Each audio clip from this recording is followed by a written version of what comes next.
Welcome to UTOKing with Gregg. I am here with my dear friend Rob Scott, philosopher extraordinaire, who founded the Fundamental Shift. Folks in the Utah community are very familiar with that. And I'm super excited to be talking about consciousness today. So welcome, Rob. Yeah. Thanks for having me, man. Good, interesting concept, huh? It's topical. I mean, it seems topical. It seems like a lot of people are talking about it. It seems like AI is sort of pointing to what is this thing and what's going on. And so let's see if we can come up with some useful stuff that people can, use, hopefully, that's helpful. Yeah. Amen. Yeah, so I've been thinking a lot about it, as you know, the last, really ever since the Consilience Conference. Not that the Consilience Conference was focused on that, but I was sort of thinking about what's my next big project. I dropped into the hard problem of consciousness literature. I've been surfing around philosophy of mind stuff, surfing around neuroscience stuff, and I'm really excited to kind of return to some of the stuff that John and I did in our first cognitive science show series that you and I talked some about, Untangling the World Knot. And I think we've got some really powerful things to say, and I know you have some awesome things to say about this as well. So we're going to be diving into this concept. And so let me give just folks a little bit of background. As I think most people will know, the hard problem of consciousness is the question of, well, how on God's earth does the water of the brain turn into the wine of subjective conscious experience? So from the inside, we wake up and we're flooded with the tastes of red and or the taste of red if you're synesthetic. But the colors red, the music, all of that aliveness. From an outside in view, you get behavior. You cut open to a person, you get brain. Nowhere in there do you get subjective experience. People struggle with what they call the explanatory gap. Like, how the hell does the brain, why even does the neuroinformation processing, which we can kind of get a grip on, why exactly does that turn into experience, and how should we think about that? I believe there are really two, but two clearly differentiating problems here, or that need to be differentiated. So one is the problem of sort of the neuroscience. We can sort of reduce clearly. At least if we're talking about brain-based consciousness, there's a lot of brain-based mystery or interest, and you need a lot of neuroscience knowledge to think about the underlying, what I call the neurobiological engineering problem. And that's sort of a bottom-up aspect of the explanatory gap. But there's also a real top-down aspect of the explanatory gap. And this is exemplified, I think, if you get into like the philosophy of mind literature. I was reading Philip Goff's Galileo's Error, and he opens with the claim, hey, Galileo creates the hard problem of consciousness. And you're like, what the fuck is that? How did that happen? Right? Go there for a second. That's interesting. And basically what he says is, well, what Galileo did is he founded natural science. And natural science splits the world into quantifiable, objectively observable entities that you then mathematically map. And that gives rise to physics and the natural science grounding. But what it does also is it factors out the subjective qualities of the world. And so it really splits the world ontologically really into primary and secondary qualities, the qualities of mind-independent real physical stuff versus mind-dependent impressions. And then it also epistemologically splits it into a third-person objective observer versus a first-person experience. So actually inside of physics is a dualism, is a fundamental dualism that then grounds the way in which physicists justify studying physical behavior. And you find that you can do that reasonably well in the broad physical categories like stars and galaxies. Chemicals work pretty well that way. Even cells arguably work that way. However, when you get into another subjective experiencing being from the inside that you can't directly observe, there are all sorts of epistemological problems. Like, how do you know it's there? This is like the zombie problem. That's a philosophical zombie problem. Is like, how do you know, even if it behaves this way, that it actually has an inner experience? How would you tell that? And the ontological problem is, well, what are the mechanisms? And I believe actually the ontological problem is much more than just what are the mechanisms. It's actually, what's the philosophical landscape? What's the metaphysical landscape? And this is where UTOK really comes in and gives us, I think, a much better framing of the hard problem. And indeed, as I talked about in my book, A New Synthesis for Solving the Problem of Psychology, addressing the Enlightenment gap, I argued that the problem of psychology arose because of the Enlightenment gap. And I actually think that's really a big part of the hard problem as well. And that is, what are the concepts and categories that we're using? How do we understand knowledge from different perspectives? Science is not the only way of knowing. We need to broaden our epistemological structure, see how they complement to get a whole picture. We also need a much clearer understanding of the ontological stack. So I'm basically arguing that you can split the hard problem into the neurobiological engineering problem, the Enlightenment gap as the top end philosophical problem, and I think we can do much better at solving the Enlightenment gap aspect and delineating the philosophical and ontological epistemological elements. Yeah, awesome. I mean, I love this, and I want to like just be mindful of our frames, right? Like I'm not as interested in solving the hard problem of consciousness necessarily. Like I'm not even sure what that affords us really. Describe that Enlightenment gap for me and for maybe anybody watching. Like what is that problem that we need solving? And that might be more interesting or useful, right? So the Enlightenment gap, as I described it, is as science took hold and created a particular way in which people justify, that are attached to meaning. So this is why it would be interesting to you, is be like, that's interesting that we're attached to this meaning. But if we then step inside and even adopt your frame, say, well, it's practically useful in this context. Once you do step inside of it, what you get is a relatively consilient picture of physics into chemistry into biology. But then that really breaks down. And the Enlightenment gap basically says we do not have a coherent, holistic picture that places matter in relationship to mind. That's the ontological aspect of it. And scientific knowing in right relationship to subjective and social knowing. So the Enlightenment gap is the failure to generate a clear ontological and epistemological picture, justification system that places the pieces in right relation so that we can have basically a coherent outline of the puzzle. That's what we are completely lacking, an analytical outline. That's why you have people say, the mind-body problem, or, consciousness is the greatest problem in science. Does it fit in science? All of that stuff. Is there consilience? And most people say no, but we can grope towards it. Those kinds of things. So the Enlightenment gap points to the failure of a philosophical structure to make sense out of the world in that way. Yeah.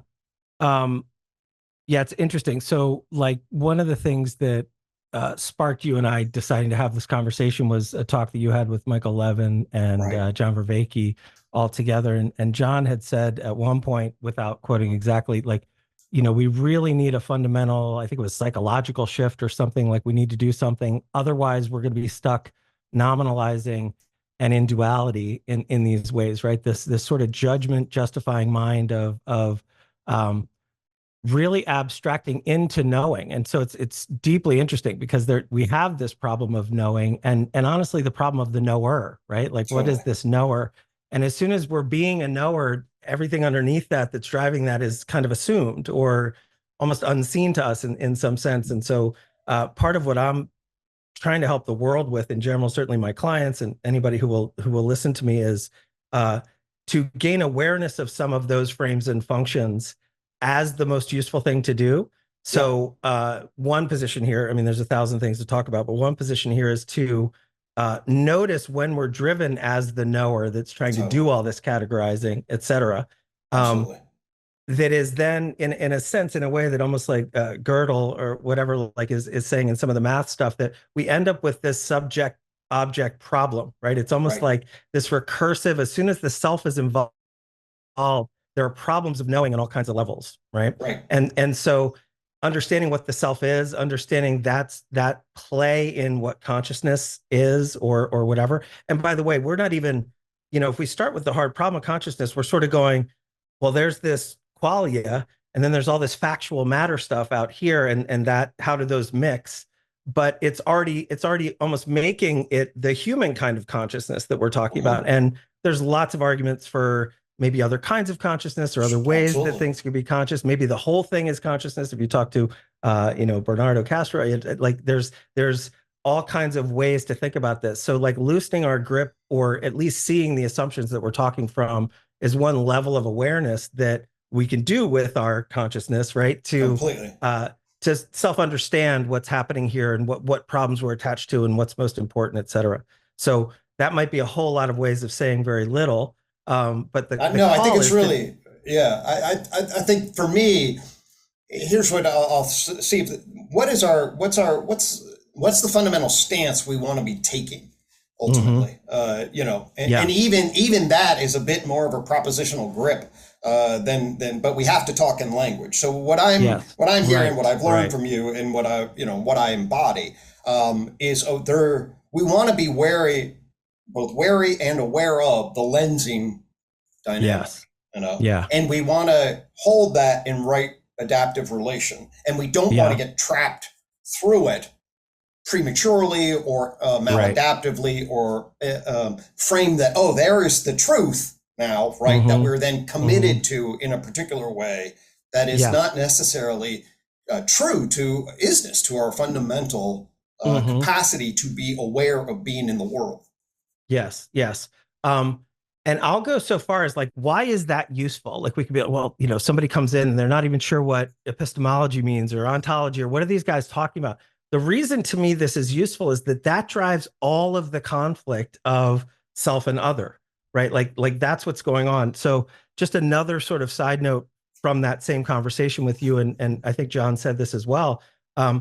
Well, there was just a lot of calls to the meaning crisis, the meaning crisis, the meaning crisis. And I'm going, well, like, what is the meaning crisis, quite literally? And I think a lot of us, and maybe I'm making assumptions here, I'll own that, Mm-hmm. but a lot of us are talking about the complexity that we're dealing with. It might be social media, it might be misinformation and untrusted news sources, it might be overwhelm of everything, complexity. Yep. Like there's a whole lot of stacks to that. But most of that is societal, or it feels Mm-hmm. as such, right? It feels like it's a connective us problem.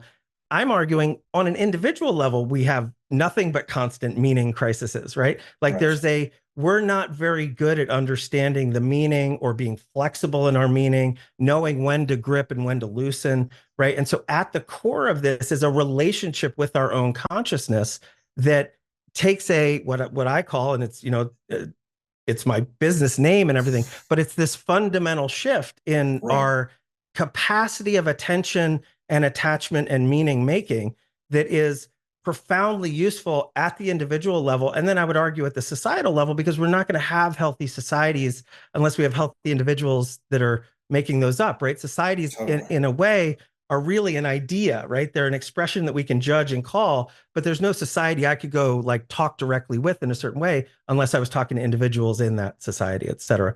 Right. So there's this, what everybody individually can do is begin to learn to change their relationship with consciousness in a really profound way that has a couple of steps in it that end up showing up in all of these different areas that makes it feel very confusing, but it's consistently the same thing, Right. right? And Mm-hmm. so none of this is going to define consciousness, because there's this way where in one moment I might be talking about human consciousness and my qualia and what I might mean there. In another way, I might mean a dog that's got its leg trapped and it's trying to do something. And so like that's apparent consciousness to me. There's this almost endlessly solipsistic position that we are sort of forced into because I don't know really that you're there doing it, but I have to at some point grab the meaning of that and Mm-hmm. behave as if, like, and just sort of go, Totally. yeah, like you seem conscious too. But at the base of it, like we wake up to an awakeness or an isness that's Mm-hmm. primary. And then we start to notice that our attention there's like this stack of things Yep. that kind of come on top of that. There's this attentional pulling, but we also notice I start to gain some agency in where I can put my attention and what that does. Then with that attention comes a meaning, right? It's like, what Totally. does that thing mean? What's it relative to? And in the birth of that, there's some self that's happening without us even noticing that is contextualizing that meaning, et cetera. Right. Right. And so Right. then the meaning that we get really attached to, I would start to call beliefs or assuredness of meaning, right? The Right. gripping function of what we go on, which are deep, important things for humans because we have to course grain down all this complexity into what do I know, what's important, like what am I doing? And the last little thing to sort of end this, that birthing of the selving that's happening is part of what I would love to bring into our attention and into our consciousness so that we're not as fixed by it and driven Totally. by it. It actually becomes more editable to us and gives us a ton of freedom and an ability to objectify that thing and go in there. But there's a thousand So tentacles away from this and back yeah, into it. Sorry. Yeah.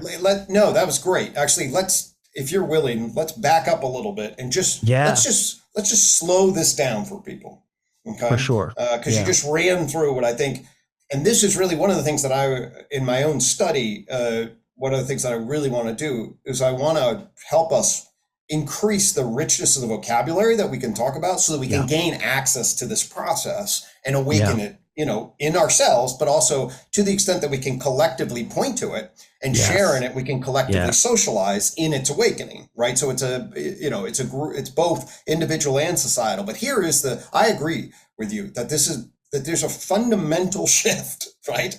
That we need to Yeah. do, where we're locating our identity, how we're thinking about our agency. And part of that Yeah. is to become much more aware of how we're aware, what our tension's doing, what our grip, being, meaning, and selfing systems are. So can we hit those steps that you nailed then, Yeah. right there, and just slow it down a little bit for folks so they can start to see in their own experience of being these elements. Yeah. So again, and you've had, I'm not sure if he was on your podcast or viewer with him or whatever, but you've talked to Bernardo about some of these things. Mhm. And there are tons of philosophers out there that sort of talk about the only thing that I know is that something is going on here, right? Like it could all be delusion, it could all be a dream. I could wake up in a moment to another reality. And that's what we don't, in my mind, almost lean on enough. It's destabilizing and it's scary, but to anybody who's really tested this, there's also a deep freedom in the realization of like everything that I'm gripping is really temporary in the way that I Mhm. could see it is in time temporary, but it also like I could be delusional. I could be being fooled. There's illusions here. There's all that kind of stuff. Right. Now, this doesn't mean nothing's meaningful and there's nothing to grip on, but I'm in relationship with this gripping function of like, what do I want to hold on to? Now, it's not useful if I go test every single chair to make sure it's there before I sit down. We just start making assumptions, and the occasional fall because I've messed up because the chair wasn't there is worth it to just make that assumption. But that process of making those assumptions is so deep in us. And Right. now at the level of complexity that we're at, we're starting to see that our problems are not as material and survival as they used to be. They're now almost in these games that we're so deeply attached to that are really silly if anybody's actually challenged at some deep level of real survival or whatever, right? Like our crisis and what people are killing themselves over and suicide of not being liked online and all these. It's like we don't even need online actually, right? But like to even say that or think that is like, what's he talking about? Like, of course we need it online, right? So we don't notice these attachments, right? So again, to slow down and sort of back into this stack, even when you wake up in the morning, there's a little bit of like an onboarding of like, who am I again? What am I doing? What's the important thing today? What's relevant? And if you could get in touch with that almost shift from sleeping to waking, anytime you open your eyes, like what's here is a nowness and a realness of experiencing something. I call Right. it isness. We Yep. might call it awakeness. We might call it consciousness, not giving it any agency or position, but it's like the thing that I'm conscious of. But Mhm. notice I've added an I there, right? Like I've Mhm. already Right. jumped to add, like I'm conscious of it. It's before that, even there's just an awakeness and an aliveness and isness Amen. that's there, Right. right? What starts to happen from there is, and here's where I put self at the end of Mhm. this chain that I'll describe in a second. I said Mhm. them before, but self already has to be here somewhere almost to begin because it's the self world model that starts to come online that is an assumption of inside and outside. Yep. Okay. And I say Mhm. assumption there very consciously, and we could debate whether it's an assumption. Like there are literal insides and outsides of things for sure. But even those things need a position and a judgment to begin Right. them. So prior to Mhm. any of the inside outside, there's just awakeness, there's just stuff. And Right. then we're capable of beginning a position about those and a care about those Mhm. and the whole sort of separateness of self and world comes online. And I Right. would argue that much of that is incredibly mental and Mhm. in our belief structure, et cetera. It Mhm. doesn't mean it doesn't track into the physical, et cetera. Like this is where it definitely gets complex and there's things to talk about with this. But the stack that I think you were asking me to slow down and all I've done is babble more, but there's an awakeness. Yep. Then I notice that there's an attentional feature of that, right? Like Yes. I can give attention whether and the flavors of my attention are very different. Some is visual, some is audio, some is Yep. touch, some, these senses that we Totally. have are the things I can become aware of either in a gestalt or in Yep. a more focused kind of way, right? Lovely. And So I'll just put then my it's language then it's on. Oh, go meaning, ahead. then it's Yeah. knowing and belief, and then it's self. But we notice that self is kind of being built through that whole thing in interesting ways, right? Right. So for me, basically, what you're another way of saying this is like all of a sudden you're in this sort of empirical field of potential. Like, oh, there's this awareness capacity, and you're having Yes. these instances of epistemic awareness. There's no Mm-hmm. boom, boom, Yes. and then you're then directing attention to different aspects, and you can note that directed attention, Yes. and all of this is somehow located in some sort of nexus of self relative to the world, right? Mm-hmm. And then that thing is extending this attention to build stories about Yes. what's going on, and then those Yes. stories then ultimately create an architecture of meaning for this self, and this Yeah. selfing is grabbing those stories, creating attentional direction on this isness, and then Yes. people live through those lenses as if that's just who they are, Correct. that's the world is, and that's where it is, right? Absolutely. And if we extend that to other people, the overlapping of those stories and agreements or disagreements are the dynamics of the social structure that we're living Totally. in. It's Totally. going And on we there. and we build these fucking, and then I call them systems of justification, at least the propositional Totally. networks, right? Yeah. And then we invest as if they're survival, as if Yes. they're life Right. and death, and they are like Right. physical laws that we actually Yes. have to, oh my God, if I didn't get this number of hits or this influencer shamed me, where am I in this world, right? And you're Yes. like, oh my 100%. God, you're living in a quasi-delusional, unless you've Right. built this network of selving lenses that is so Yes. far removed from what potentially is, or just is a line Right. of construction, right? Yes. When Yes. we've gotten out of the capacity to actually be connected to arguably sort of a more real being, Yes. right? Yes. And actual nowness. So, I mean, we could talk about time also, and this actually relates in a really important way to that third person that you're talking about that Mm. got created, right? So, in the same way that I would argue there is no real third person perfect place to look from, and that every time we use that as a tool, it's great if we all go, yeah, yeah, yeah, I understand that, but we don't notice how much we actually think that we're living in a real third person place, right? Yeah. That there's some other view of this, and I'm walking around inside of that rather than I'm walking around my own perception of this that's bumping and overlapping with other people's perception of this. Totally. And so a really neat thing, and again, all of the scientific stuff, like if I even talk about evolution, I'm going to talk about like if we take evolution as real, because again, we might be in a dream. So I'm in the way that I talk, and it's not that I won't ever mistake that or just make assumptions or all the time, but to a great degree, I'm trying to even challenge. So I'm about to talk about like, relativity and Einstein stuff and what we understand about time today.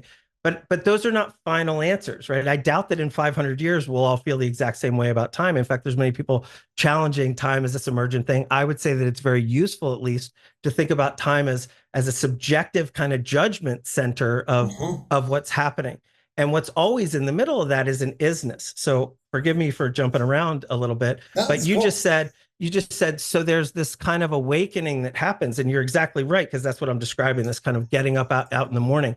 But let's not forget that that's what's happening it's all the time. It's every moment. And I either have this persistent sense of a model that's already kind of built up. Sleep might make that get weird with whatever's happening in memory function, whatever's going on in sleep. But then I wake up and it's almost like I have to boot up that world model again, find my coffee to get all the pep I need for the day or whatever. Yeah. And then now my reality is real. Now I've either got my goals or I don't, and I feel aimless or whatever the thing is, and however I'm relating. And a better day is when I was more effective against whatever that model was in my mind, et cetera. And I'm getting these results because of that, et cetera, right? Or Right. people like me because of it, or whatever those reasons are.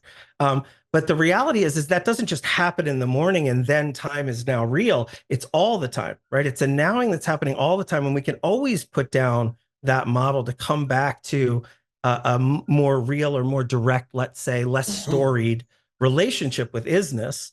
And Right. the ability to do that is profound because it re-centers all of the meaning that we were so attached to before.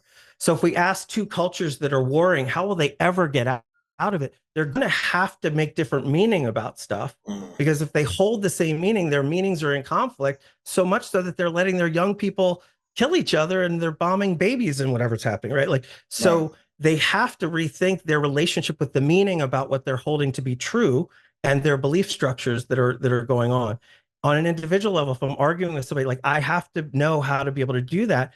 And is there a human art of like, what should I hold on to? Where should boundaries be? Of course, right? There's the, how am I selving in the world? But this is a big change in relationship between thinking that I am a self and that that's the thing that's doing all this understanding, and realizing that I'm actually, probably, forgive the words, but more like an awareness or a consciousness that is capable of selving, right? There's a Yes. selving function that is happening on top of, which is this thing going from awakeness, awareness, isness down into that individual story, how I behave, what I find relevant, all of that stuff is this function of selving that we're all capable of. And what we haven't learned, many of us very well, is that that's happening and how to manage that, in a more effective, mature way. That is okay. So let's really double click on this, because to me, in terms of the message that I took from you, and I think that really just needs to be digested. You really encapsulated there, and this is to me sort of the consciousness shift. Yes. And here by consciousness, I mean sort of our reflective awareness about how we are in the world. Okay. Yes. And there's a fundamental consciousness shift that I think needs to happen if we are, if we now speak pragmatically, if we're going to get along, in Yes. the back half of the 21st century in the new global digital AI world, with a multiplicity of cultures interacting and all the changes that are coming. I would argue this is a way to talk about that fifth joint point up into Totally. a different way of being, because it includes all before it really nicely, et cetera. Like, it fits the other evolutionary moves there, right? Exactly. So we can take So it I'll there. put it quickly in my kind of frame. So when I'm doing my model of human consciousness, I just put out a blog on the 4 vectors of consciousness, okay? Where the vectors are these sort of gripping, organizing structures. And I argued that there's a experiential primate self. So this is the evolved structure of our heart that says, do you get status? Do you get love? Are where are you in the social field? How do you track that? How do you determine what's relevant? That's embedded in your default mode network. It's tracking shit all the time. And you can see it in attachment in young kids, etc. So that's one part. And that's a core selving, mammal primate selving structure. And you gave a wonderful frame when we were talking one day. We were like, it's really like this perceptual organ system, right? It's like a way of seeing the world that's relevant for this self model. And the core experiential primate self sees the world as a primate, because that's what you are. You are a primate. And then you're a narrator, right? You get socialized into a culture that's got a particular set of beliefs and values. You have a name. You have a thing that does things in the world. You tell the story about yourself, and you tell it to yourself. That's your ego. And then you project it. And so that's another vector, and that's mediated and organized more by the narrating propositional language structures and the internalized beliefs and values and propositional worldviews that we have, and who we are and how we would justify, first to ourselves, that's our ego, to create an I-me kind of relation, and then to each other. And then I'll regulate my public persona self and think about how I'll be experienced by others. So, and all of these are aspects then of the selving, gripping structure. Okay, so there's a primate one, an ego one, a persona, and then finally there's the witness. Okay, which when you get advanced, it really dissipates and just becomes isness. It is this capacity to see, to be in the world, essentially without the grip. And that's a weird thing. But that's the identity shift that we need to help people see. That actually we can all shift. We get socialized to be our egos. We should be socialized and be participants as awareness entities. And that self, rather than ourselves, right, who defend against anyone that fucks with us. That's a totally different way of being in the world. There's so many good things there. So, you've done a blog. I don't know if you mentioned me in it or not, but I feel like some of our talks were part of it. And it goes with that sort of Freudian model that starts off as id, ego, superego, etc. And this awareness, or what we might call witness, right, is capable there. And what that witness affords us, right? I don't know that this is the permanent right answer, but like, let's make that the joint point. We have this actual witnessing function in a meaningful way. All of those things underneath it, whether it's the persona impulse to be loved and known and all the drives that are there, whether it's the ego inner narrator that might be talking to itself about whatever it's concerned about and having its own neurosis, or it's the literal impulses of the physical body slash primate needs that it's having. Each of those become almost like they're just senses, right? And so they're selves as senses, meaning another way for people to think about that is like, you might go, okay, well, I have vision as a sense, I have hearing as a sense. The quality and the qualia of each of those are very different. I can kind of blend them together into a gestalt. In fact, they affect each other. Like we can do illusions with them where you're not saying the same thing at all, but if your lips look a certain way, you literally hear different things, right? So all of that shows that we're doing a perceptual layer of the inputs inside, right? Which is really, really interesting. But that's not the point here. The point here is then we have this emotional sensing thing. And I'm not going to make big arguments for emotions. There's a lot to say about those, but we might call those evolutionarily like an effective way to go, I don't know every reason why I'm scared right now. Maybe it might not be fully conscious to me, but I feel scared. So I either got to like hide or run, like it informs some other thing. And we could think of emotions as a sense, right? It's another thing that I'm sensing that's arising with me. If we make senses only external to the body, maybe it doesn't make sense. But if we go, hey, I'm this awareness inside that's now aware of something that's happening in my body, just like a turn in my stomach or a pain inside might be inside, I can sense it, right? There's a sense there. I'm arguing there that the selving feature, rather than being really what we are, it's actually another way to sense and make an even more complex meaning of things, right? It's a way to unload and then have feelings within it and all of these things. And it's this almost meta structure that is another way to sense. So personally, when I walk into a room, I can feel ways that I could solve or the natural way that I want to solve or when I feel offended, but I don't have to stay there because it's just a sense in the same way that I don't have to focus on anxiety, or I could, if I'm about to give a talk and I feel anxious, I could be like, well, I'm just excited, and actually changing the meaning of that can actually change how that real physical sensation in my body shift, right? So there's all of this movement that becomes available if we can back up and truly identify more and more and more as the awareness rather than the permanent self, right? Which isn't permanent. I'm not the same as I was when I was 5. I'm not the same as I was when I'm yesterday. Every time I'm learning, there's this update. So this selving feature in most people, I would argue, has almost like a narration, like what's your whole history? What are all those meanings that go into it? I'm good at this, I'm bad at that. Men are good, women are bad, whatever the rules might be that I have as my story of self. And then there's this selving function that we can have in the moment that can be very based on that story of me. Or I can put all of those down and get more and more into awareness and have a much larger palette of what really is the way to respond here. And not to be not to put too many like buzzwords on it or whatever, but if we notice people in flow state, right, that go into flow state, there's not a lot of like active concern about persona or whatever. There's a real connection to the moment and what the responses should be in these different actions, where time kind of the perception of time kind of falls away. There's a presencing, there's a beingness that's there, and the body and everything can respond really well, appropriately. And that's what feels like these beautiful flow states. More and more and more of our life, literally like just walking down the hall or just having a talk with a friend, can feel like that, right? We can get more and more and more into this, which is, and there's so many parts of this to share about, but there's a change in our relationship to time, because that time is not a psychological time. What did you do to me before? And what does it mean? And what do I have to do about it now? And how do I get to this future thing? Most of us are on this treadmill of time because we're living in this concept of I'm not there yet, right? The selving feels like I'm not good enough yet. I'm not there yet. So I have to do X, Y, Z. It's a compulsion that I have to have enough money so people respect me. There's all these stories that go, and we're missing the sunset and the beauty of the tea and all the wealth, all the things that really are beautiful and enjoyable, etc. Right? Now, that said, it doesn't mean we can't. This doesn't transcend and forget the self.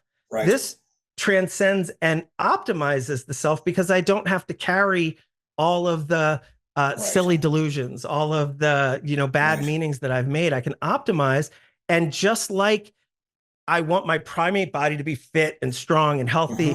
I don't care how mentally strong I am. I don't want a horrible body. I don't want to live in a place that's just earthquakes and isn't stationary, right? There's this stacking of the matter, life, mind, et cetera, that we want to stack here. Well, if self is a part of that, the justifying self of our current level and the way that we're socializing together, we want those deeply healthy. We want to know how to communicate well. We want to be able to be a beautiful self, right, et cetera. Right. So it's escaping the trap of identity or self, understanding the function of selving and optimizing that gives us this real win at our level 4 and maybe a peek into what level 5 might look like for the rest of what evolution, the next little phase for us. That is, I just think that's beautiful. I think that's completely, unfortunately, they're doing some construction. So if there's some, I hear it. Yeah. If you, let me say one more thing while that's happening, maybe we'll get the timing right. And I can do the babbling for a little while again, but, so if we go back to like the hard problem of consciousness at the front of this, right? One of the things that I said here is that we might just be that consciousness. Like that might be more what we are. And the hard problem of consciousness is it's wrongly formed because it's a self that is dying to know, that doesn't see it's a subset of the consciousness, and it's trying to separate it out and go, consciousness is one part of this, and then there's this non-conscious material stuff that's going on. And there's much more to discuss about that, right? There's a much more to make, all of it fit together in our knowing for sure. But you might be able to feel into like, whoa, if I can come back to this maybe more important awareness that I could give some bullet points for. Like if I really can identify with awareness, the fear of death kind of goes away, right? If I really get in touch with awareness, anxiety about whatever kind of goes away, right? Like I start to be able to attach to what I care about really in beautiful ways and use them as horizons. They're super useful to shoot for, and I can be really productive toward them, but I'm not attached. Like I don't ever expect or have to get anywhere because I'm actually here, right? Like the argument becomes there is no there. That's the illusion. Where we want to get is we want to get here, full and in process and beautiful. And something I'm not sure I've said to you, and I want to also come back to time in a second because I didn't finish the Einstein thing there, but we believe we're living in this kind of, we're all sharing the space and I'm a part of it and I'm walking around it with you, which almost says there's a third person view of that's real, but we can test with time. Time is subjective from every position. And it's light goes fast enough that that's negligible. And you and I maybe can't notice that, but through science, we can see clocks do move at different speeds when they're moving and when they're far, distances and all that stuff. If a twin were to go to outer space and come back, right, he'd be younger when he returned than the twin. Those things have been proven, and experimentally. And what that shows is that there's not this one time out here that we're all living inside of. There's not this one universe kind of clicking along. We're in relationship to something else, and our time is personal, right? Our time is the psychological thing that's personal.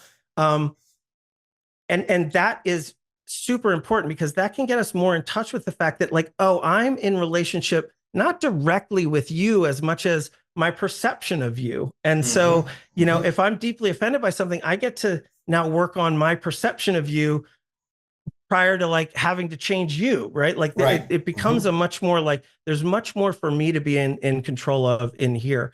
And so most people are living in the treadmill of time. I'm not there yet. I'm not there yet. There's a wake up out of that to go, there is no there. There's an ever changing here. And I'm getting a little dry. Let me just take a drink. The here that's here, we start to, it gets us back to nominalizing, right? This mind that can judge things and make judgments tends to freeze them to know about them.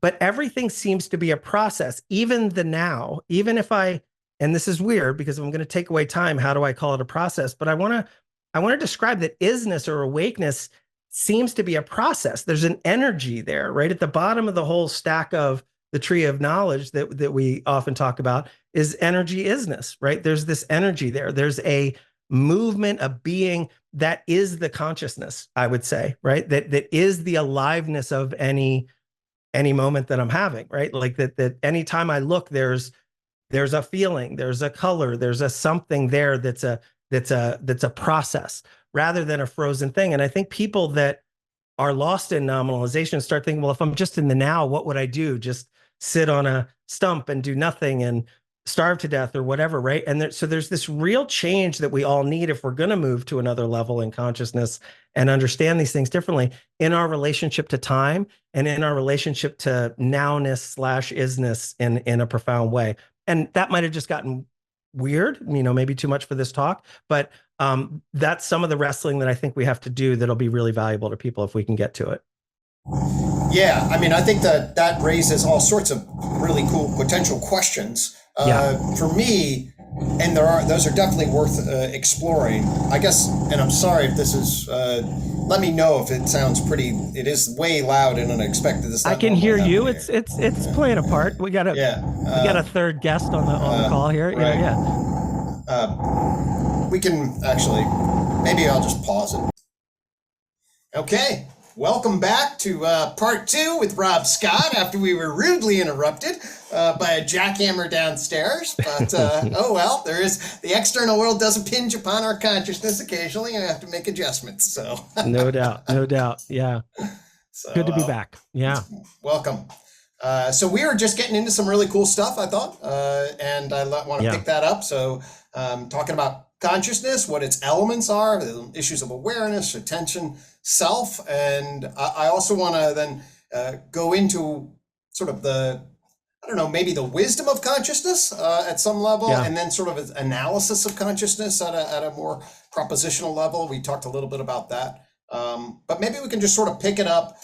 What we were saying was sort of like, okay, what are you laid out, I thought, some really good, important elements of consciousness. I think awareness, attention, self, maybe we can kind of pick up there and see where the ball takes us from there. Yeah, for sure. And also let's speak to what I think might be a fairly constant category error that people make when talking about consciousness. And I'll explain how, let's say, maybe even a spiritual experience or something can start to muddy that up and make it difficult, and where I think we actually need some language about this.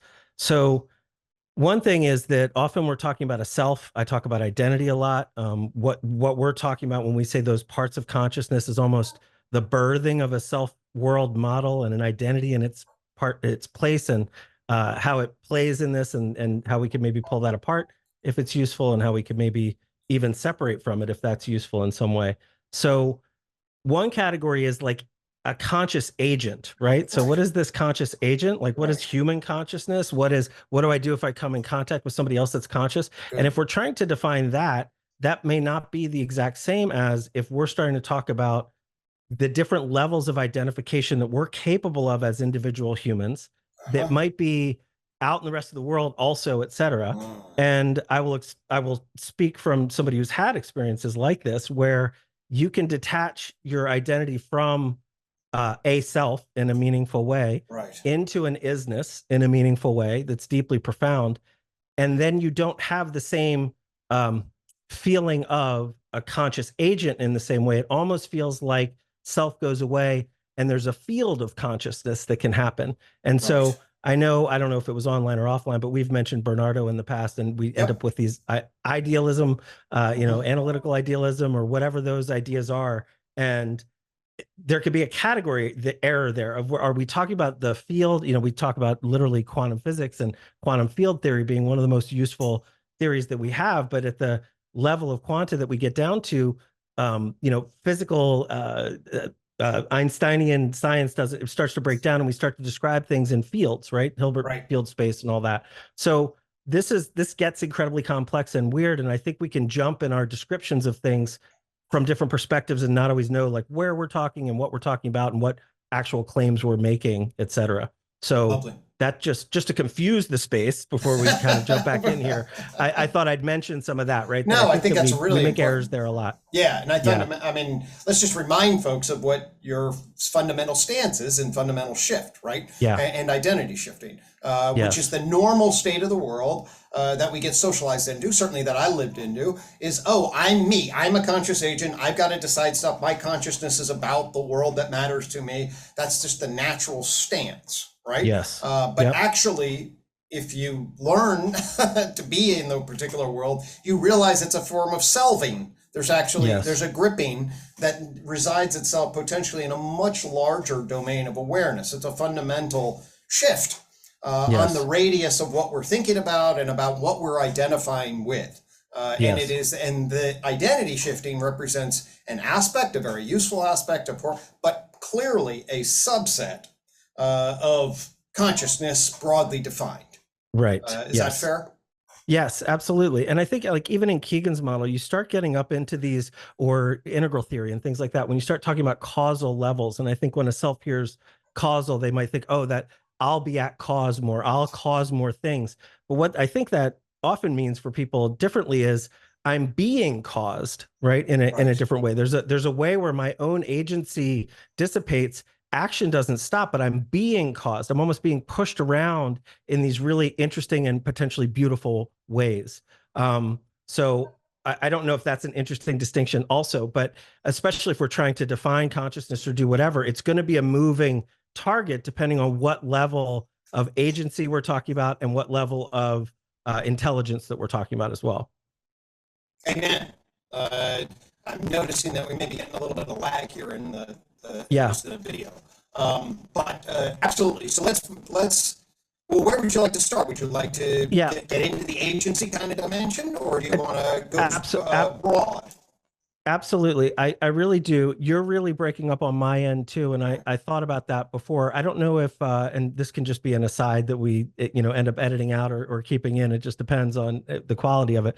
But I don't know if you want to let me like also record or something. So at least we might have two local Yeah, recordings or let's something. I don't know if that's absolutely. helpful or not. Yeah, I don't know where the issue is. My system's been okay, but it may be, you never know when you're getting. Just So let me the, see. I think if I do, may make you co-host. Does that I think that make lets me you do it. Yeah. And I'll record it in the cloud and that way we'll hopefully have that from all angles, I hope. So yeah. great? And it seems to be better now all of a Okay. sudden. So let's Yep. dive in on let's dive in on this level, right? We very much care about self and agency, and observer comes in as well, especially if we start talking about these Mhm. physics things, et cetera. Um, let's talk about this quality of identity where within an individual human being, our identity can shift around and does shift around in ways that we may not notice all the time. Okay. And let's also speak into this conversation the stance that is very pervasive in, I would say, average or normal human beings, which is this persistent sense of self, right? That Right. isn't aware of the selving feature. It really has a persistent story of who they are and why that might be there, et cetera.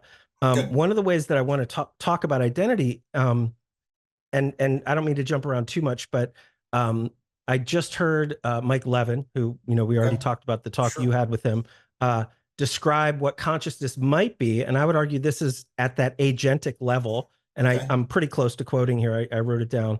Um, he says, "Could consciousness be what it feels like to be in charge of the constant self-construction, driven to reinterpret all available data in service of what to do next?" Okay. And a big part of what he's talking there is that human consciousness is this thing that kind of comes online to do this, what we might call selving, right? That is Yep. this, what's the most important thing? What am I doing? And he's got cognitive light cones and what's the goal of the agent, et cetera. Yep. All of those things are there. So if we start to think about, okay, an agent is a position psychologically that I'm taking that feels internal versus this external, and I'm trying to decide what to do. Even becoming a parent changes my agency in a meaningful way, right? So Mhm. if I'm walking through the streets of Philadelphia and I've got, let's say, a son with me, all of a sudden I want control over more than just myself. I start to act in a way, and my own agency actually moves to the importance of a bigger Agreed. biological set than Yep. just the individual. In fact, I would jump in front of a bullet to save the child's life in many cases, right? We could identify as an American and go to war, give up our own personal life for an idea of a country, right? So these identifications, what am I identified as? And one of my arguments is that can grow and shrink and does grow and shrink all the time, All the time. depending Yep. on how we're making meaning in the moment. Even to the point where, and I've made this argument before, if you were to hit me and break my arm, I could very much identify as my arm and blame you and say you've hurt me, etc. But later, if I want to go play sports, that arm could be holding me back. It becomes almost external to me in some way. And in fact, I'm angry at it that I can't use it and it's not functioning, etc. We Super get important into, point. Mm-hmm. yeah, if we start to get into meditative parts, we could talk about the conscious and the unconscious parts of the mind. And the act of therapeutic healing in some ways is realizing some patterns and things that maybe I've been unconscious or have been in my shadow or whatever we want to call it. And all of a sudden I realize these things about myself that have been unconscious drivers. So when we say consciousness, what are we talking about here? Like, what am I conscious of in the moment? Mm-hmm. Am I growing in consciousness if I can enfold some part of my unconscious and bring that up? Is that a moment by moment thing where I become conscious of it, but the next day it's not relevant, so it's not being instantiated in that current consciousness, et cetera? The big thing here that I'm saying is all of this is our identity shifting around to meet what seems relevant in this almost perpetuating game of creation of selving, right? Like that's what's Absolutely. happening. If we get into meditation in a meaningful way, we can start to detach our association or identification with these thoughts in a way where thoughts just start to occur and we don't necessarily have to identify with them. They can even quiet so much that then there's just this isness that I'm sort of talking about, which is never not there, right? Right. Isness is also the thinking. It's also everything else, but it's a less identified kind of humming or buzz of, we'll say, isness. And we might say meaningfully, some people would report there's a death of the self in some way. And something I've said to you meaningfully in the past that I think we speak about this differently is some people say, I am the entire universe, which is they're identifying with that buzz, right? They're identifying as isness itself, or they would say there's no self at all, meaning that the self that was there kind of can't be found in the same way. And Totally. they wouldn't identify with the isness. There's just this isness and there's no them, but they're Right. not necessarily totally different things. They might just be different, same part on the circle, just described from sort of different perspectives. So this affords us many, many, many things if we can start to dip our toe into what this means psychologically, et cetera. I don't mean to let me pause there and just I'll wait for your thoughts. I have some stuff on Yeah. memory and how it plays into No, this let's, importantly, but okay, so I've been doing a lot of research on consciousness, okay? yep. And basically UTOK's frame on this, in a standard naturalistic frame, and then we can expand from there. But if we just sort of tell them the evolutionary story, here's the basic evolutionary story as I see it. When we're getting a consolidated brain that's learning, okay, it's integrating the input from the outside, the state, homeostatic, allostatic state of the organism, and its body position. And the first thing that it's doing that I would say has sentience is this valence stuff. It is shooting quick, orienting, affording good, bad structures. And I would invite folks to think about, hey, close your eyes, shut off all sensation, stop the ego, stop even your attentional structure, and just be for a second in a very sensory deprived way. And the felt sense of the body, its energy, it's this sort of like in the dark, you can feel aspects of yourself that are these sort of like primal structures. Then when we get into mammals, and birds, there's good reason to believe that essentially what happens is then the system can really project across time. It creates an internalized, accessible model, and then it's creating a model that's relevant to the self. So it's bringing in sensory information, differentiating what's relevant to the self across time from the past, and then it's holding that model in relation. And then we humans do that socially very much, hugely, and then we add a narrative to it. So all of from an evolutionary perspective, it's like, what's coming in? How do I grip it? What does it mean based on my past and how I'm going to predict the future? And that's a very close to them what Michael Levin says. And that's sort of the natural stance of a selving in the world that you then identify with.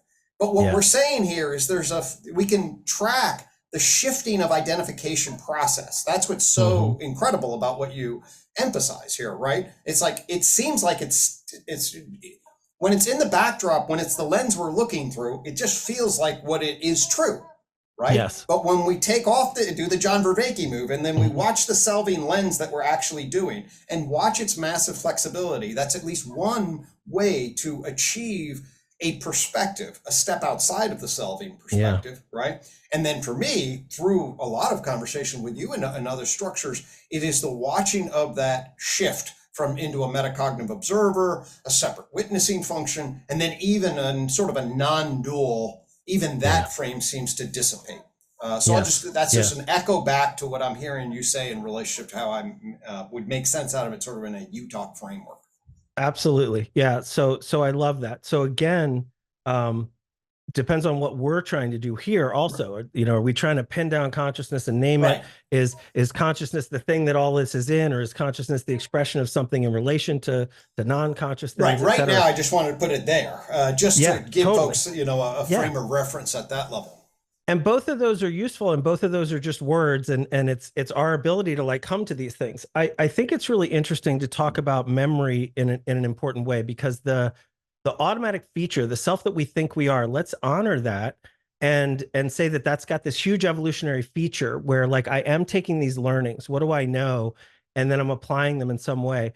And the persistence of who I seem to come back to, like even if I've acted as a father and my identity has gotten bigger, that's not maybe the story that I would tell myself about that. I just say I was being a dad, I got back here and I'm still the same person, etc.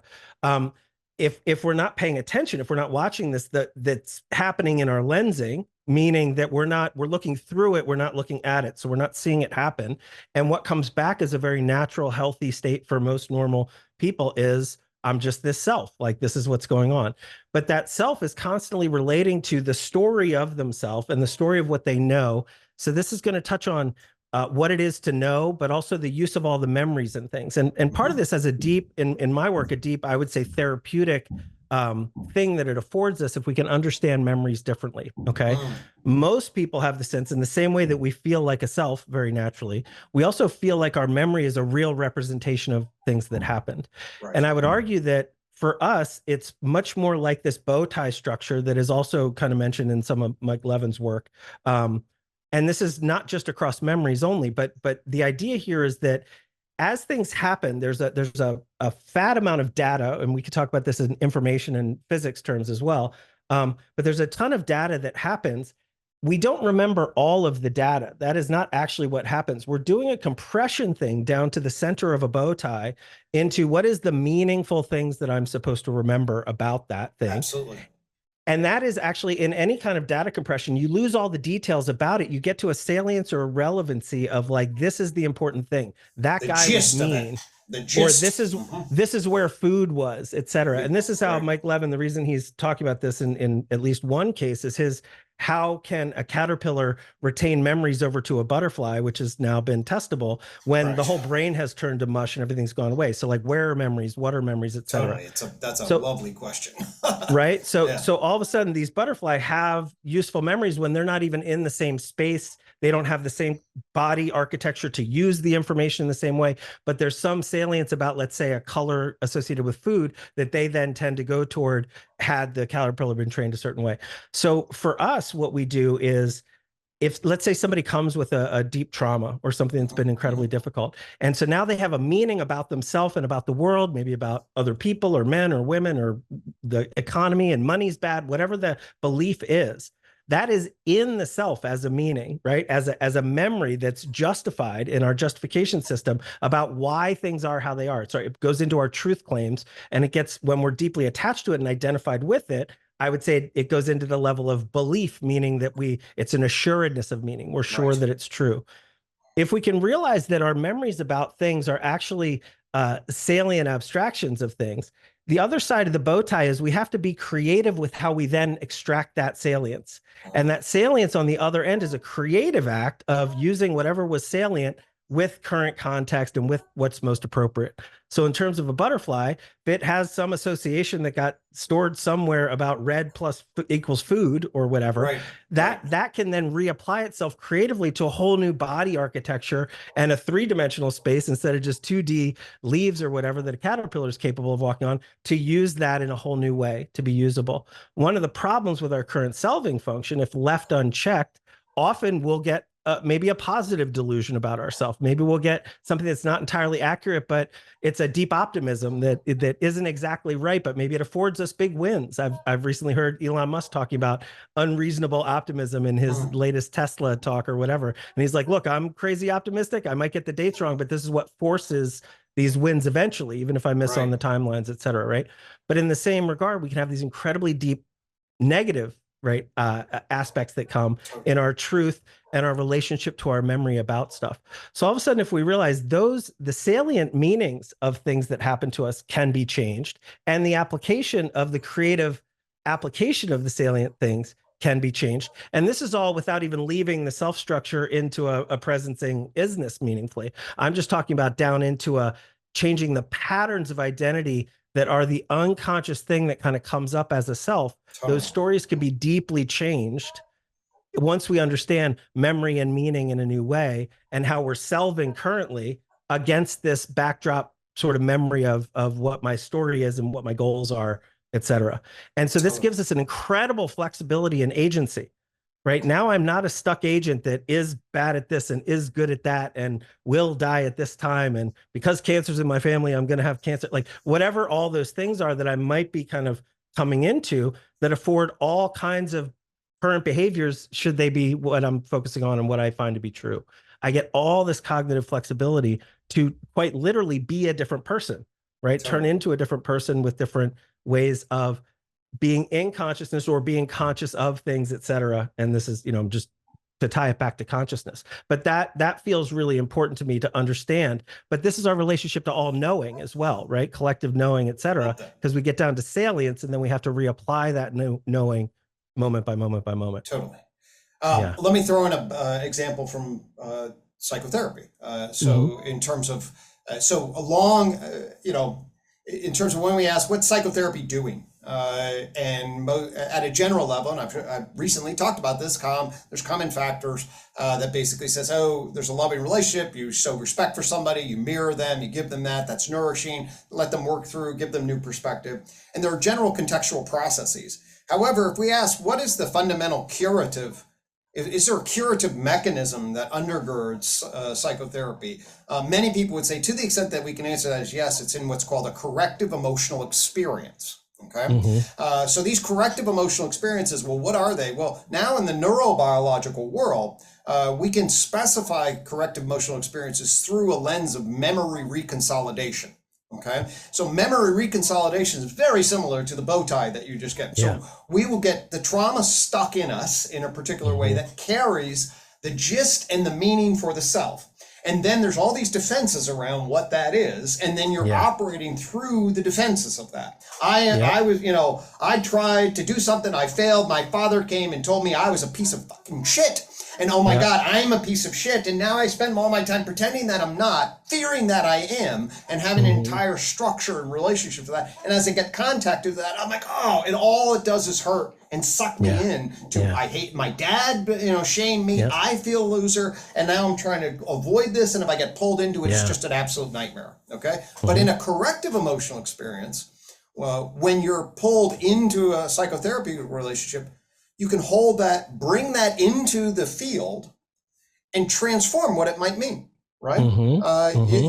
Your dad was confused. You were being a normal 5-year-old, looking for attention, trying to get some mirroring, trying to get even a creative, intelligent 5-year-old. Maybe creative, intelligent. And maybe that shame in that sense made sense. And now maybe we can look back and hold that. And now as a good dad, you can hold that and hold your dad in a particular way. And if the memory comes alive and the emotion comes alive and it connects, the gist is transformed in an emotional way, you get a fundamental shift in the meaning of what the entire thing was for dad, for me, for the entire structure. And you see a one-time learning shift that has long-term sustainable transformation. So the memory reconsolidation of a corrective emotional experience, it sounds very similar to that. And to be aware that that's the way we operate is so important to understand how we are in the world. It's hugely important. And you can get to a level where almost no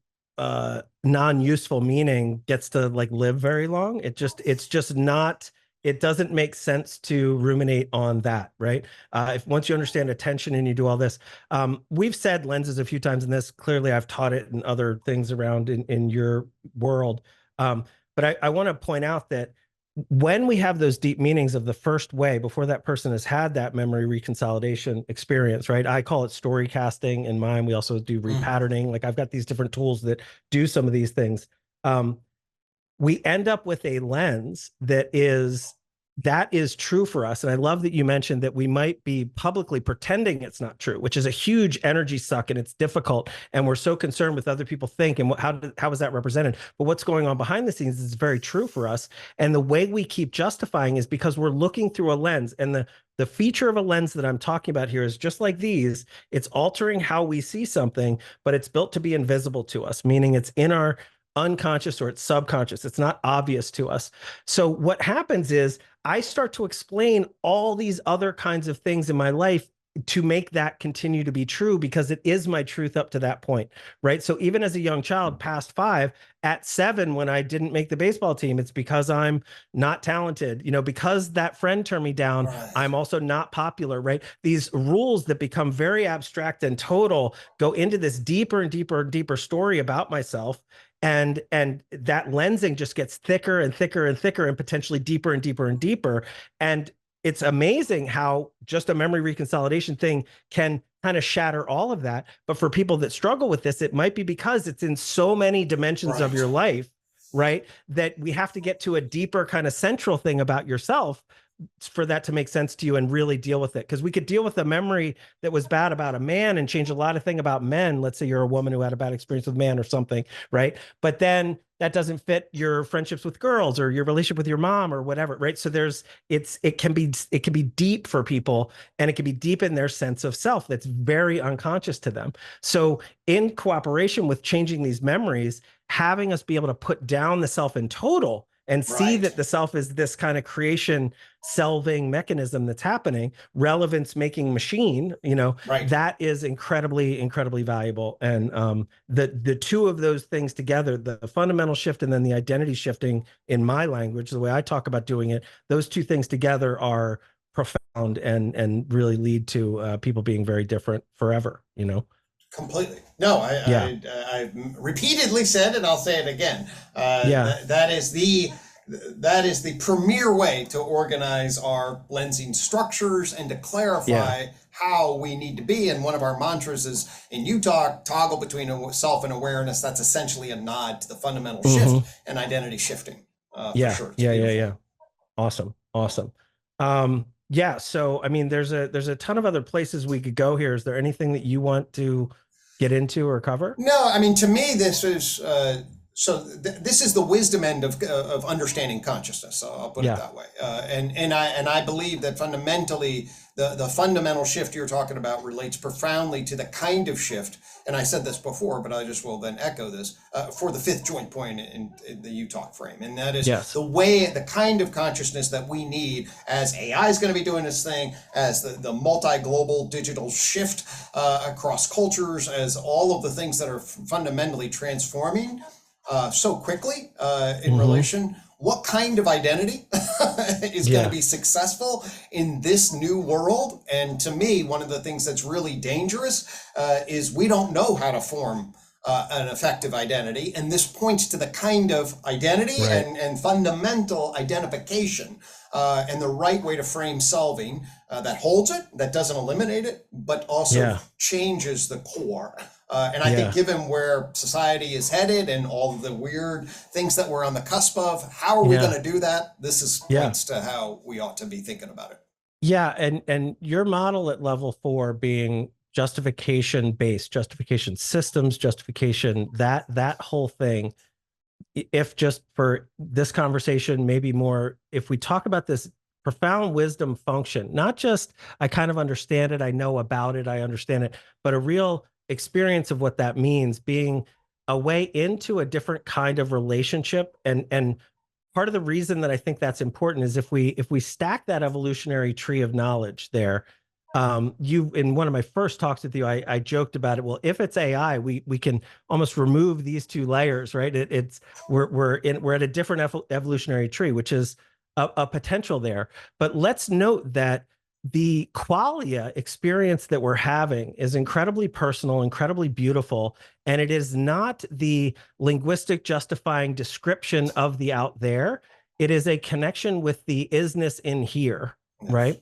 And that in versus out, once you're in isness, that dissipates into there's only in here in a sense, right? In language, we can get weird here. Yep. Okay. But this goes very much the other way from a level 4, which is implying that there's some universal third person to time and to information and to whatever that is the justifying, judging watcher of this thing, into instead the experiencer watcher of the actual internals. And I've just recently heard somebody talking about how the qualia part of this might be more that quantum, undefinable, before the memory infinite that we're capable of experiencing. And an example of that might be, I can tell somebody I love them, but that pointer is the salient meaning representation of something, but it is not the love that I feel. Like, because the love that I feel is this infinite, like I can't even describe it. It's just infinite and huge and beautiful.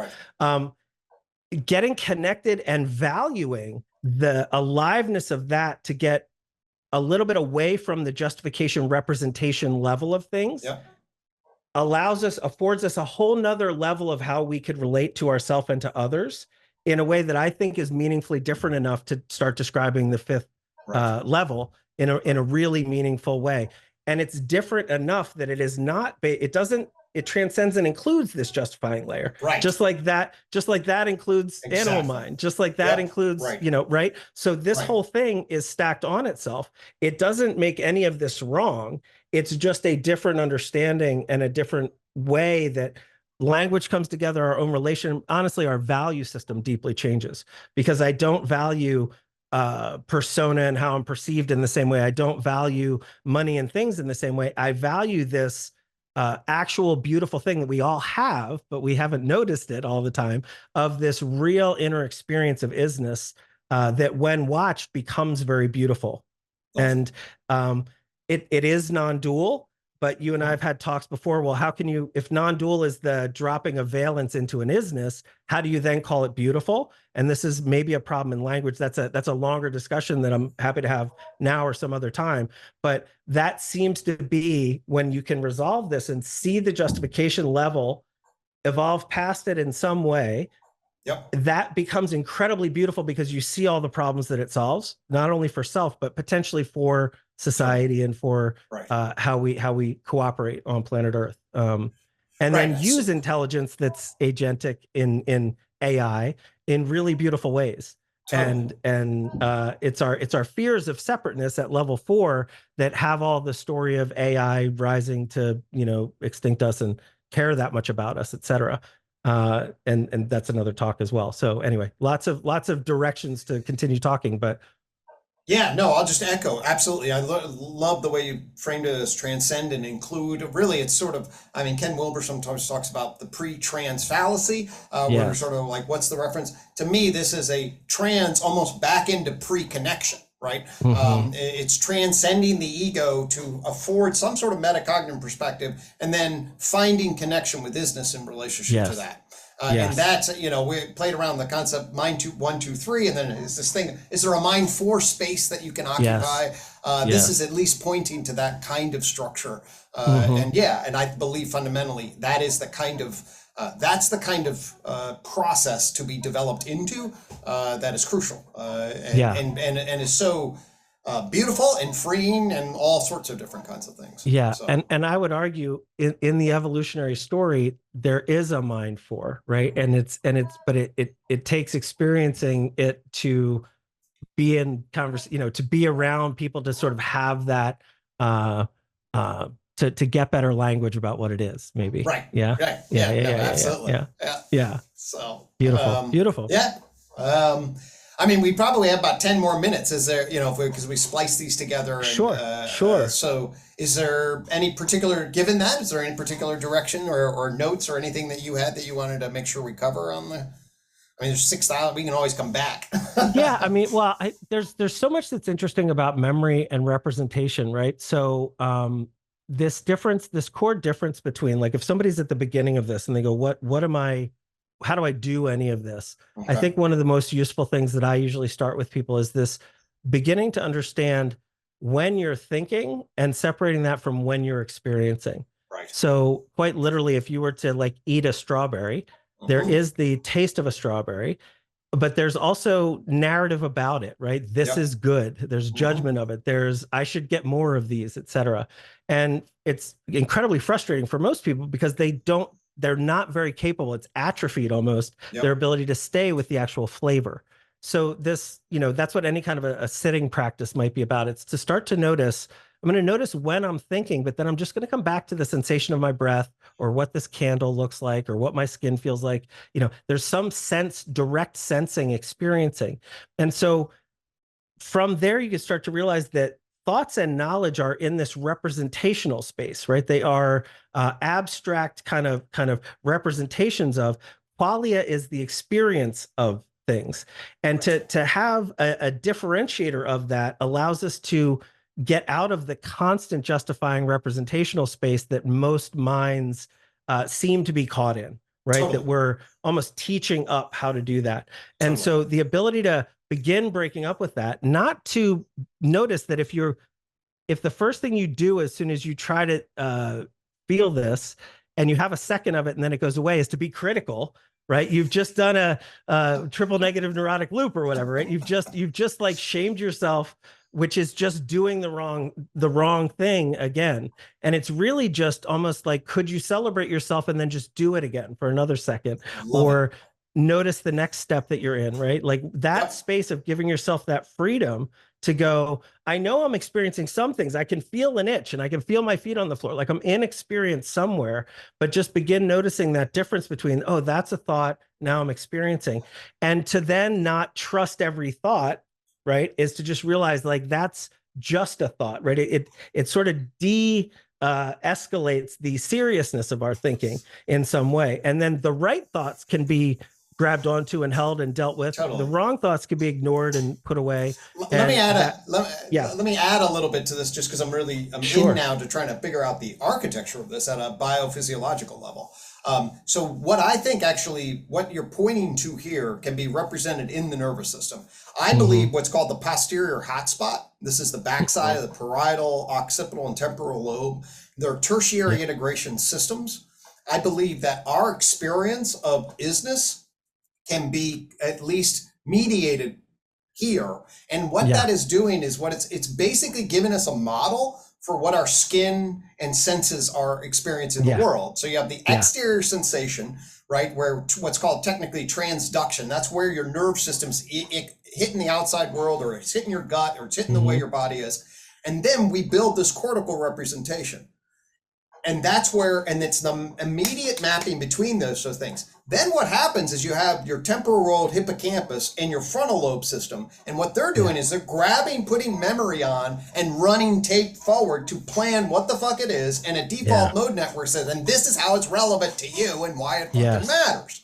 So we Right. actually have machinery we can detect that says, okay, here more or less is the isness structure.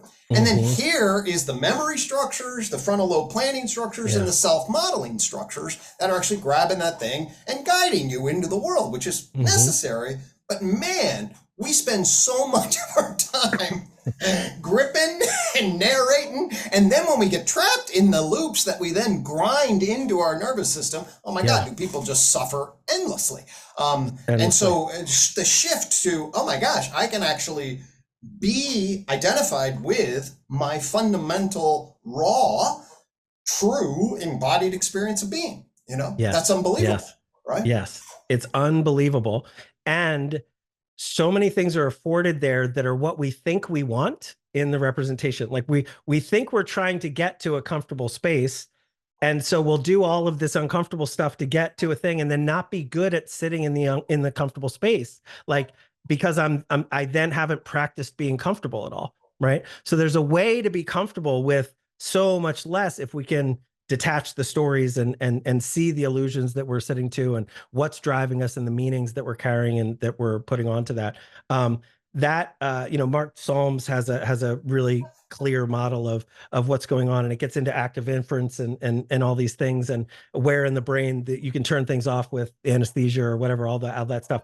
I love what you just said as a model, because I think that's really, really beautiful. There is this very clear thing, but let's note that all of this is internal, right? Like red is not hitting my eyes. I'm representing red. And so once you can become watcher in a meaningful way, it's beautiful to watch that as a representation and just be in the beauty of that, right? There's this valuing that changes. And so things that become relevant to you change.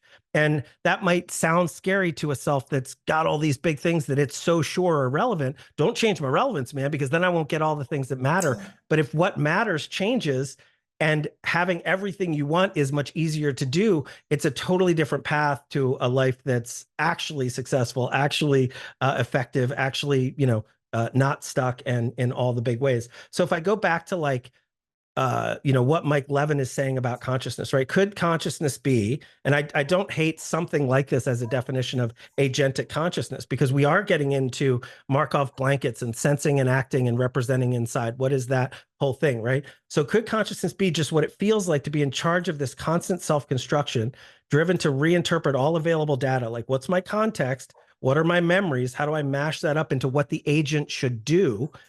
If I can sit in more isness, I don't have to be conscious in that way, which is why this would be an entirely different level. I would say level 4 is agent consciousness doing that. If all of a sudden I put down that the agent doesn't need to do anything, the agent can primarily value watching, doing still occurs because I can still mindfully do, et cetera. But there's a totally different connection to the kind of doing that needs to happen and the valuing of what happens. And what you find there are selves that are not pretending or being overly egoic and selfish and difficult. They can really put down selfish narratives to be genuinely loving, genuinely helpful, genuinely full of peace and happiness, etc. Now they're overflowing, and all of a sudden they can be cause to that going out. Right now we can start to sincerely help, sincerely have care for strangers, sincerely do all these things. And I don't want to go a bridge too far where somebody's like, well, that loving strangers, what are you talking about? But sincerely, like, that's what comes online because my needs are already met, right? So almost in a Maslow hierarchy kind of thing, you get into this self-transcendence in a very meaningful way by quite literally transcending self, right? That's like beautiful. Putting this self-structure down to be in relation with what is, which if we, the word God is incredibly triggering for many people in all these ways. But if God is everything, let's say, maybe that's just universe, maybe it's just isness, whatever word we give it, I'm a part of it in some way. If I can all of a sudden love the expression of this isness as it is, sincerely, not because I'm faking it, not because somebody told me to, not because I'm believing in it, but because it's truly awe-striking just that anything is going on at all, right? What comes online is I'm already full. And now things like eating and meeting my basic human needs become deeply fun, like making a delicious salad or whatever, right? It's just like those become wonderful, but I also can be really resilient in that if I'm hungry for a long period of time, like that will be okay too, right? Because I'm not overly attached to it having to be any certain way. I'm connected to the watching of however it kind of arises. And that leads to smoothing and beauty and actually dealing with conflict really naturally and in flow states and really beautifully. And that's just a longer thing that I'd be happy to debate with anybody or talk about with anybody. That's very alive. I'll offer, as we begin to wrap up, let me offer, because I'm in the midst of, working on the whole hard problem thing. And what you said there is just enormously beautiful. And here's why I think it's enormously beautiful at some level, because there are a couple of different ways to frame it. And I'm framing it, listen, there are a lot of interesting things that are happening in the brain. Still some very powerful mysteries, although I do think we're making progress on that. But there are also major philosophical issues, like how we talk about it, what's our language, what are we pointing to, what's our overall ontology, category what's our epistemology, all that shit. And that's where UTOK actually is particularly powerful and basically, this is what you guys are talking about. But here's the point I want to make relative to what you just said. So I really want folks to really understand our justificatory history, okay? So we get Christianity. Okay, Christianity is a dominant structure, and there's a whole narrative that God loves you and his son, and everybody believes it. And that's where they're investing their identity. So the reason the world is meaningful is because all this stuff is true. And it's literally true, and it's justificatorily true. That's what the culture believed, attached to, assuredness of meaning. And then we have natural philosophy. It's like, well, we're going to study God's laws, right? But that's just for inanimate matter. And then they unleash science, right? And science unleashes, and then you get, wow, these laws really seem to like lock us down in some material mechanical determinism. And then, oh God, they have Darwin, pun intended. Oh God, we have Darwin, and now all of a sudden we're just these evolved, random, lacking necessity. And guess what happens? Meaning. What was meaningful now is just rocks and random cells, right? And so now we're wandering around. John's, awakening from the meaning crisis, and you're just sort of like, we've misframed this entire thing. Totally. We have misframed the entire thing. And what you just said, and then I can then say, well, actually, I think the analytical understanding of consciousness as it evolves is saying exactly this. And then if we live that way, there's meaning everywhere. It's a beautiful. Everything is meaningful. Everything is sacred. And sacred and connected. And it's just a complete transformation across the ego into isness, back down, and the stack. Man, that just feels like a second enlightenment, And what's amazing, it feels as though the field or the whole or the isness or the God or the whatever is dissociating out into these individual things. If we think we're only that, it's scary and lonely, and we feel very lost, and we worry about our own death, and we try to stay forever and persist, which is part of that self-persistence thing. If we realize that this is a feature and that I can identify as this, and I can identify other ways, but I can also drop identification or, forgive the language, maybe identify with the whole, maybe identify with watcher of the whole, whatever we want to do there.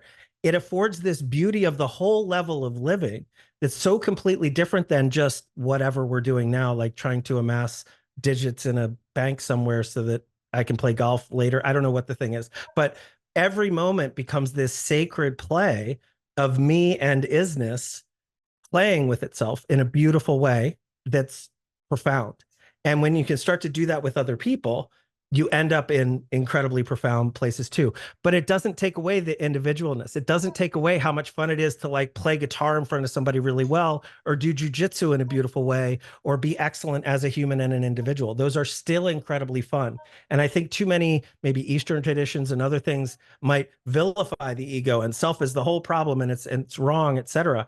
I understand their point when they're saying that, but that misses something too, right? There is in the same way I want to be a healthy body, in the same way that I want the ground to be, whatever, I can still have these preferences. I still have valence. I still have good and bad. I'm not overly attached to them, and I can go non-dual on them. And now my relationship with the whole field and myself and other selves becomes really, really beautiful. And maybe that mind 4 starts to become where we realize that we are sharing some same life force thing, and there may be other ways that we're connected that we're still too dumb to realize, like a monkey wouldn't do Shakespeare just yet, right? Like there's a further way that we start to go, wait, there's other ways of information transfer and understanding and we-ness. There's another different way that we can be connected, right? That we're closed off to because of selving, etc. Right? So that's what starts to open up into really interesting ways. That's exactly what John and I are trying to point to with strong transcendence. It's a collective awareness function at some level that brings this sort of new awakening, not just to make yourself feel better, but awakening into something and doing so collectively and transformationally. Yeah, and that's probably the perfect place to stop. I'll say something weird, and all of this is triggering potentially should we hold it too hard. But there's interesting things where we start to think about. I don't know if it was Rupert Sheldrake or whoever, and we can like the person or not like the person. I'm not attached, but there's this idea that brain might be in here, but mind might extend physically past this, right? There might be, and there's stuff where a bunch of people meditate together and crime rates go down. I don't know how great that science is. I'm not making any claims that that's true or not true.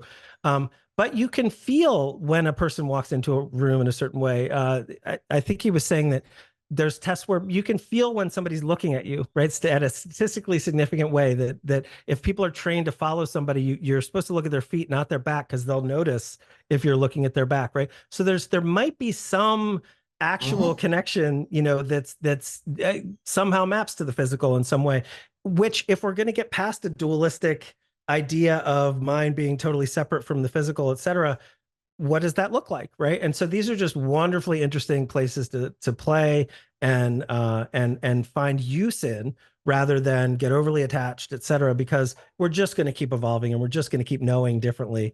And so watch the beautiful passage of that is the play, and that's what I'm loving. And yeah. All right.